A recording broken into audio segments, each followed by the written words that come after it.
Film star लाने से ये चुनाव नहीं जीता जा सकता। तो जब इनकी पार्टी में इतनी गफलत है, इनके नेताओं में इतनी गफलत है, तो ये गुरुग्राम लोकसभा सीट कहां से जीतेंगे?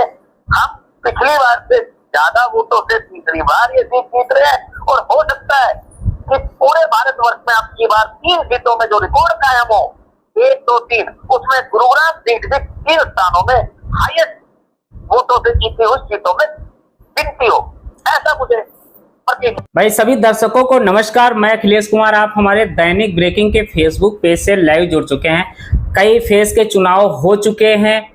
इन चुनावों में किस पार्टी को सत्ता मिलती है, केंद्र की सत्ता में कौन बैठता है, कौन भारत का प्रधानमंत्री बनने जा रहा है, इसी विषय को लेकर आज मैंने एक नया शो शुरू किया है। फोन के माध्यम से भारतीय राजनेताओं से बात करने का एक सिलसिला जारी किया है। तो मैं अनुरोध करूंगा सभी से इस वीडियो को, इस न्यूज को ज़्यादा से ज़्यादा शेयर करें। तो आज के हमारे मेहमान होने वाले हैं विधायक सुधीर सिंगला जी के पीए सोशल एक्टिविस्ट अमित गोयल जी। तो मैं गोयल जी से बात करने का प्रयास करता हूं, उनका नंबर लगाता हूं। अगर बात होती है तो मैं वीडियो में आगे दिखाऊंगा आपको। मैं सभी से अनुरोध करूंगा कि इस वीडियो को ज़्यादा से ज़्यादा शेयर करें। पहले मैं बात करने का प्रयास करता हूं आज के राजनीतिक हालात को लेकर।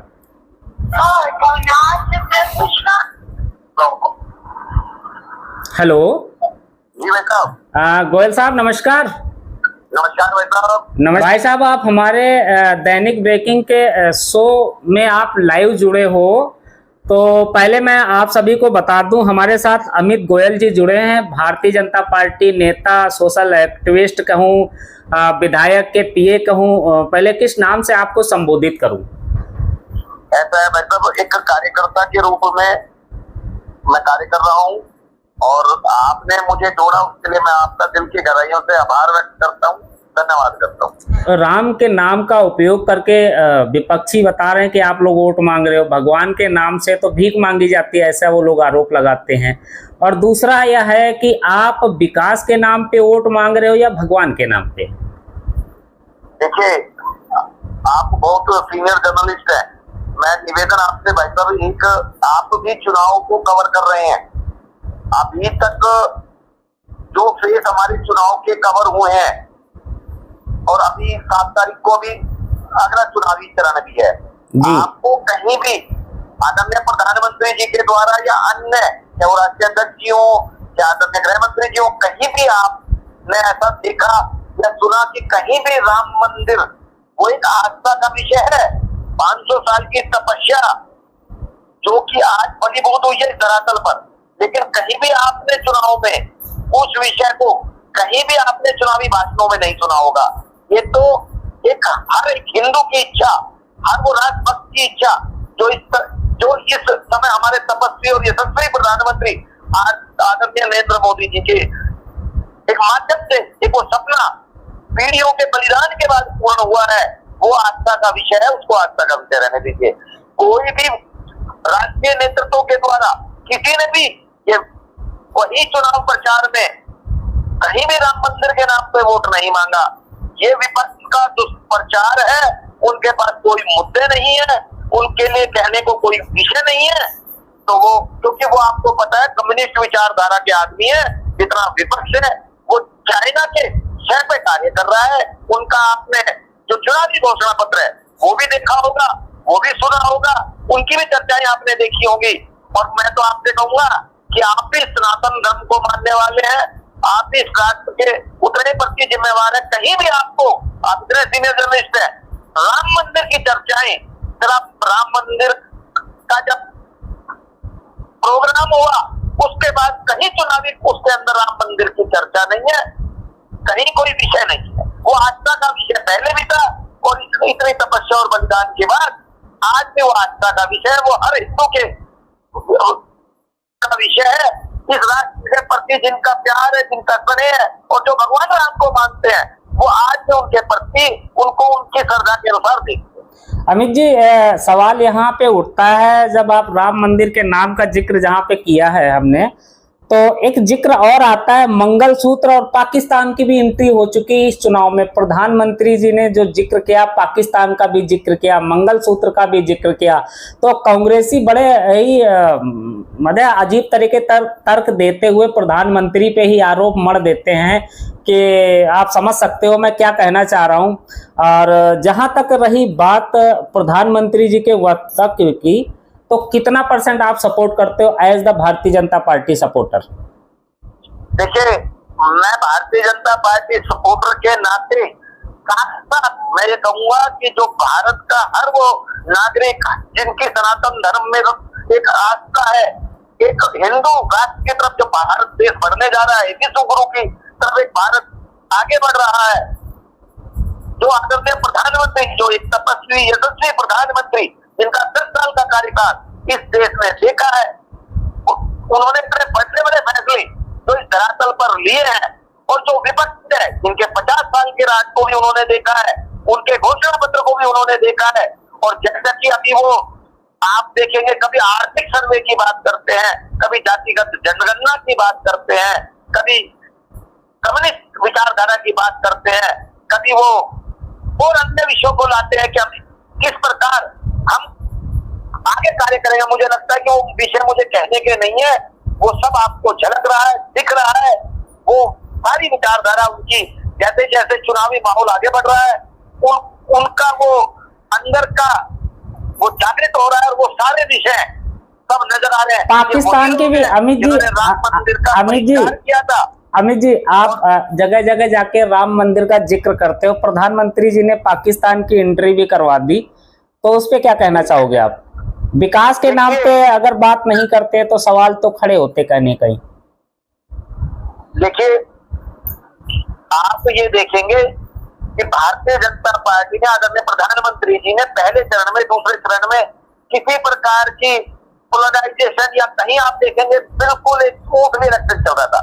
लेकिन ये विपक्ष ने इन सब चीजों को जोड़कर उसके बाद ये एंट्रियां हुई है, क्योंकि उन्होंने एक मोटिव, एक मकसद बना दिया कि हमने सिर्फ एक ही जाति की वोट से आगे बढ़ना है। और उन्होंने कहीं ना कहीं ध्रुवीकरण की राजनीति, एक उन्होंने एक विचारधारा को बिल्कुल बदलने की राजनीति जो की है, वो आप सबके सामने है। उन्होंने इसको बिल्कुल बदलाव की तरफ ले गए। आप हरियाणा से बिलोंग करते हो, वर्तमान में गुड़गांव में आप रहते हो, जो 6 बार के गुड़गांव के सांसद रहे हैं, पूर्व मंत्री, वर्तमान में राज्य मंत्री राजा राव इंद्रजीत जी, तो उनके विरोध में कांग्रेस ने एक अभिनेता, 5 बार के सांसद और बहुत अच्छे व्यक्तित्व वाले पर्सनल मैं कहूँगा राज बब्बर जी को मैदान में उतारा है।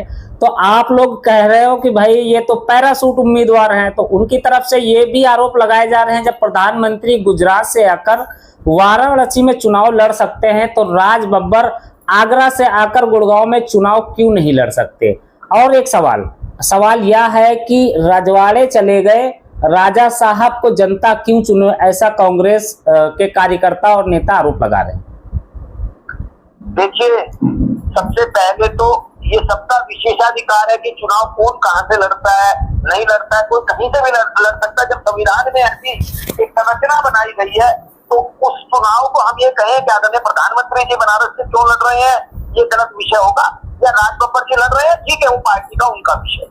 लेकिन लोकल मुद्दे जब उठते हैं, तो वो सबकी अपनी अपनी धारणा होती है कि राव इंद्रजीत जी यहाँ के स्थानीय निवासी हैं, और राज बब्बर जी कहीं ना कहीं उत्तर प्रदेश से या बाहर से आके चुनाव लड़ रहे हैं। वो सबका अपना अपना एक पैरामीटर है। लेकिन जब संविधान में संरचना ऐसी की हुई है कि कोई भी आदमी सांसद के रूप में कहीं भी चुनाव लड़ सकता है, तो वो उसका विशेषाधिकार है।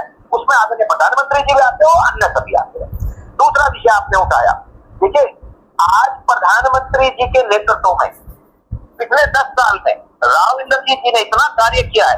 मुझे लग रहा है कि अगर काम को मैं गिनवाना शुरू करूंगा, चाहे वो एम्स का निर्माण हो, चाहे वो मुंबई एक्सप्रेस वे हो, चाहे वो द्वारका एक्सप्रेस वे हो, चाहे वो सोना एलिवेटेड रोड हो, इतने कार्य उन्होंने इस 10 साल के कार्यकाल में एक सांसद और मंत्री के तौर पर आदरणीय प्रधानमंत्री जी के नेतृत्व में, उनके आशीर्वाद से कराए हैं। मुझे लगता है कि पिछली बार से भी ज्यादा रिकॉर्ड मतों से वो तीसरी बार भारतीय जनता पार्टी के कार्यकर्ता के रूप में, एक कैंडिडेट के रूप में चुनाव जीतने जा रहे हैं। तो सही बात, कांग्रेस खुद ही एकजुट नहीं है। कैप्टन अजय यादव जी क्या बोल रहे हैं वो आपको भी पता है। उन्होंने क्या कहा जब राजभवन, ये भारतीय जनता पार्टी ने नहीं, उन्हीं के पार्टी के सबसे वरिष्ठ नेता कैप्टन अजय यादव जी ने बोला कि राजभवन को क्यों आप रणदीप सिंह जी को या क्या नाम और अन्य नाम उन्होंने 2-3 लिए, आप करीना कपूर जी को या जो भी नाम उन्होंने लिए, आप उनको टिकट दो, राजभवन को क्यों देते हो? ये तो इनकी पार्टी का आपसी सहमति है, वो टिकट किसको देती है। और सबसे पहले ऑब्जेक्शन आप सब लोगों के माध्यम से, प्रिंट मीडिया और इलेक्ट्रॉनिक्स के माध्यम से सबसे पहले कांग्रेस पार्टी के वरिष्ठ नेता, बहुत ही वरिष्ठ, जो कि सांसद भी रहे हैं, विधायक भी रहे हैं, सांसद का चुनाव भी लड़ा है, 8 बार से शायद विधायक है, अभी उनके पुत्र रेवाड़ी से विधायक है, उन्होंने सबसे पहले ऑब्जेक्शन आप सबके माध्यम से उठाया था। तो आप जो आप भारतीय जनता पार्टी को बोल रहे हैं उन्होंने कोई क्वेश्चन नहीं उठाया, उन्हीं के पार्टी के नेता उनको भारी बता रहे हैं और वो कह रहे हैं कि जब इतने इन्हीं को लड़ाना था तो और बहुत रणबीर कपूर थे और बहुत कलाकार थे, उन्हीं को लड़ाते। तो वो अखबार और टीवी के माध्यम से आपको सबको पता है। तो इस बार इंद्रजीत जी को क्यों चुना जाए? क्योंकि 2 बार से आदरणीय प्रधानमंत्री जी के नेतृत्व में केंद्र सरकार का और रामचंद्र जी ने मेहनत करके इस इलाके में बहुत कार्य किया और तीसरी बार वो प्रधानमंत्री जी के नेतृत्व में गुरुग्राम लोकसभा में बेहतरीन काम करेंगे, इसी उम्मीद के साथ पिछले 2 बार के रिकॉर्ड को भी तोड़ते हुए तीसरी बार भारतीय जनता पार्टी के कार्यकर्ता और सभी लोग 25 लाख मतदाता जो गुरुग्राम लोकसभा में है, सभी एकजुट होकर उनको जिताने का काम करें। जैसे अमित जी गुड़गांव की बात होती है, जहां सवाल ये उठते हैं, राजा साहब तो रेवाड़ी में रहते हैं, अगर एम्स रेवाड़ी में उन्होंने रेवाड़ी के लिए किया है, एम्स के जो मांग की थी, तो गुड़गांव का जो एक सिविल हॉस्पिटल था वो पिछले 10 सालों में जर्जर हालत में था। अब तो वहां पे उसकी मतलब कांग्रेसी ये बोल रहे हैं कि वहां से तो ईंटें भी गायब हो गई और आपकी सरकार ने वहां पे पार्किंग बना दी, स्थायी पार्किंग। तो क्या राजा साहब का दायित्व तो नहीं बनता था पिछले 10 सालों में गुरुग्राम को एक बढ़िया हॉस्पिटल दे दे? क्योंकि गुरुग्राम की जो आबादी है लगभग 35 लाख है, तो उसमें प्रवासी भारतीयों की ज्यादा संख्या है जो प्रवास करने आते हैं, जो अपनी रोजी रोटी कमाने आते हैं। तो सवाल तो राजा साहब की सोच पे भी उठता है कि कहीं ना कहीं राजा साहब ने पिछले 10 सालों में जब से भारतीय जनता पार्टी में शामिल हुए तो गुड़गांव को उन्होंने क्या दिया? एक हॉस्पिटल नहीं दे पाए। देखिए मैंने 10 काम आपको गिनवाए जिससे आपने एक बार भी ये नहीं किया ये काम इन्होंने किए या नहीं किए, आप चुप हो गए, इसका मतलब आपने सहमति दर्ज करा। आपने विषय उठाया सरकारी हॉस्पिटल का। देखिए सरकारी हॉस्पिटल गुरुग्राम की जरूरत है, वो मैं भी मानता हूँ, आप भी मानते हैं और हर गुरुग्राम निवासी ये चाहता है कि हमारा भव्य दिव्य एक बड़ा हॉस्पिटल गुरुग्राम में बने। लेकिन कुछ कानूनी पचड़े, वो कानूनी पचड़े भी मैं आपको बता दूं, क्योंकि हॉस्पिटल की जगह पूरी थी और शिक्षा विभाग की 1-1.5 एकड़ जमीन लेने की प्रक्रिया में कहीं ना कहीं हमें 1-1.5-2 साल की प्रक्रिया का लंबा समय लग गया। लेकिन अभी स्थिति यह है कि वो जगह जो है वो मिल चुकी है, हॉस्पिटल की भव्यता के साथ तैयारी शुरू हो गई है, हॉस्पिटल का टेंडर छूट चुका है और जैसे ही 4 जून को आचारसंहिता खत्म हो गई, गुरुग्राम में एक भव्य 400 से 500 बेड का हॉस्पिटल का भूमि पूजन आपको बहुत ही जल्दी 4 जून के बाद दिखाई देगा और आप ये कहेंगे कि बहुत निर्भरता से वो हॉस्पिटल बन के तैयार होगा। हाँ थोड़ा सा लेट हुआ है, उसके लिए हमें भी यह है कि जल्दी होना चाहिए था, सभी चीज है, लेकिन कुछ कानूनी समस्याओं की वजह से कुछ जमीन को बढ़ाने के लिए, कुछ बड़ा करने के लिए हमें इंतजार नहीं करना पड़ता है और वो इंतजार अब पूरा होने वाला है। और आप ये कहेंगे कि बहुत ही जल्दी 4 जून के बाद उस जमीन का भूमि पूजन शुरू हो जाएगा और भव्य हॉस्पिटल बनकर बहुत जल्दी आपको तैयार दिखाई देगा। आपके समझ से भारतीय जनता पार्टी जो 400 का नारा दे रही है, आखिरी सवाल है, तो आपको ज्यादा से ज्यादा कितनी सीटें आने का अनुमान है? आप भारतीय जनता पार्टी के कार्यकर्ता हो, आप तो 400 बताओगे। अब की बार 400 बार आदरणीय प्रधानमंत्री जी का जो टारगेट है, जो उन्होंने एक मिशन दिया है, हम उसको पूर्णतः पूरा करने जा रहे हैं। फिर एक बार मोदी सरकार हरियाणा में हम 11 की 11 सीटें, 10 लोकसभा की सीटें और 1 विधानसभा की आदरणीय मुख्यमंत्री जी की सीट करनाल की, हम 11 की 11 पर कमल खिलाने जा रहे हैं। और आप यकीन करेंगे कि शायद 400 नहीं, ये इससे भी काफी ज्यादा सीटें जो प्रधानमंत्री जी का मिशन, एक सोच, एक विजन और जो फैसले उन्होंने इस 10 साल में लिए हैं, अगले 5 साल में इससे भी 4 गुना बड़े फैसले लेते हुए एक तपस्वी यशस्वी प्रधानमंत्री के रूप में वो बेहतरीन कार्यकाल अपना पूरा करेंगे। और हरियाणा में भी 10 और 1, 10 लोकसभा और 1 हमारी माननीय मुख्यमंत्री जी की विधानसभा, हम 11 की 11 हरियाणा के अंदर क्लीन स्वीप करते हुए, विपक्ष को धूल चटाते हुए उसी स्कोर पर लाकर खड़ा करेंगे जो पिछली बार उसका स्कोर था। और 400 पार, फिर एक बार मोदी सरकार, अब के बाद 400 पार। ये नारा नहीं, ये मिशन है, विजन है, एक सोच है, आदरणीय प्रधानमंत्री जी का ख्वाब है। उसको पूरा करने के लिए पार्टी का हर कार्यकर्ता जमीनी स्तर पर लगा हुआ है। 4 तारीख को मौका लगा, फिर हम आपसे बात करेंगे, जश्न मनाएंगे, मिठाई के साथ बात करेंगे और उस 400 पार के मिशन को आप भी अपने टीवी चैनल के माध्यम से कहेंगे कि आप ये मिशन पूरा हो जाए। अमित जी 400 पार का नारा आप दे रहे हो, कांग्रेसी कह रहे हैं कि 200 भी नहीं पहुंचेंगे। और बात जैसे गुड़गांव की हम करते हैं, तो गुड़गांव की सीट आप कितने मार्जिन से जीत रहे हो, कुछ आइडिया है? हम गुरुग्राम की सीट अब की बार पिछले मार्जिन से ज्यादा मार्जिन से जीतने जा रहे हैं, क्योंकि वो उसका जो सैंपल है वो आदरणीय अजय यादव जी ने पहले घोषणा कर दी थी कि ये कैंडिडेट तो भाजपा है, उन्होंने बोला था। और फिल्म स्टार लाने से ये चुनाव नहीं जीता जा सकता।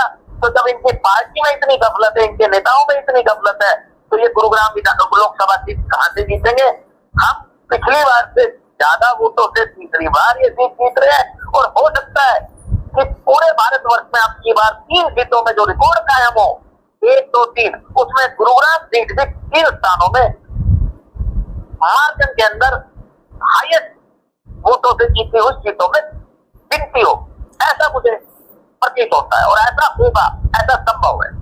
बहुत बहुत धन्यवाद अमित जी, आपने कीमती समय दिया। तो हमारे साथ अमित जी जुड़े थे, तो कुछ बहुत बहुत आभार। मैं कार्यकर्ता के रूप में आपके साथ जुड़ा, उसके लिए आपका धन्यवाद। आपने मुझे बोलने का अवसर दिया, पुनः आपके लिए बहुत बहुत आभार, धन्यवाद। बहुत बहुत धन्यवाद सर, बहुत बहुत धन्यवाद। तो दर्शकों मैं बताऊं, ये भारतीय जनता पार्टी के वरिष्ठ नेता गुरुग्राम से अमित गोयल जी आप लोगों के साथ जुड़े थे। वीडियो कैसा लगा कमेंट्स जरूर करें। मैं अनुरोध करूंगा सभी से हमारे फेसबुक पेज को फॉलो करके न्यूज को ज़्यादा से ज़्यादा शेयर करें। जय हिंद, वंदे मातरम।